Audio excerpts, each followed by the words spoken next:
My name is Nenadi and I'm in my fourth year. I'm doing a PhD in applied social research. Well, so I'm looking at the experiences of young people as they go from youth to adulthood, particularly those who decide to, or not decide, or choose to get involved rather than take the normal transitionary way to formal work, who decide then to get involved in the informal labour market, so doing things like sex work, drug dealing, begging, and just looking at their experiences and how structural influences like the welfare reforms and the government policies and even family influences influence their decisions as to what they get involved with and how they interact within the informal economy as well. One of the things I would actually say is for potential or prospective students is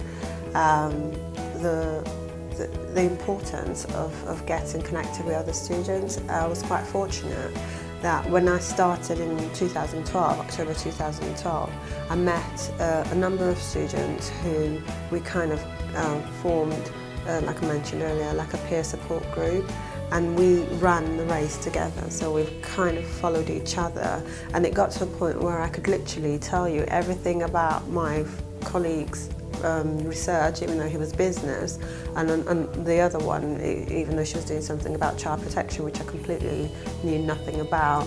But we were so, we buddied each other in that way, and it was so supportive every step of the way. So, we'd had RS1 and RS4 then, it's changed now, but for RS1 we critiqued each other, we helped each other, and same thing for RS4, and eventually we did expand it to include other students from the years, from people just coming in, so that we could kind of spread that culture, and it really worked. And I remember for the 3 minutes thesis, out of the 8 finalists, 4 were members of our group.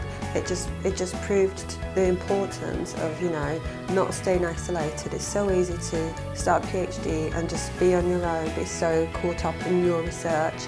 But my suggestion to prospective students would be, there is a lot of knowledge in this university. Get involved, find like-minded people, not necessarily in the same department you are, so that, because the integrity of your research is for you being able to talk about it or explain it to people who have no clue about what you're saying, and that can only work if you've got people who are on the same journey as you are and have the same commitment and determination that you've got. So don't let the isolation of the PhD determine your journey. Get involved. There are little groups in the university that it's a budding research culture. RGS are working really hard to make sure that we establish a great research environment here. So get involved, look for people, and you will see a huge difference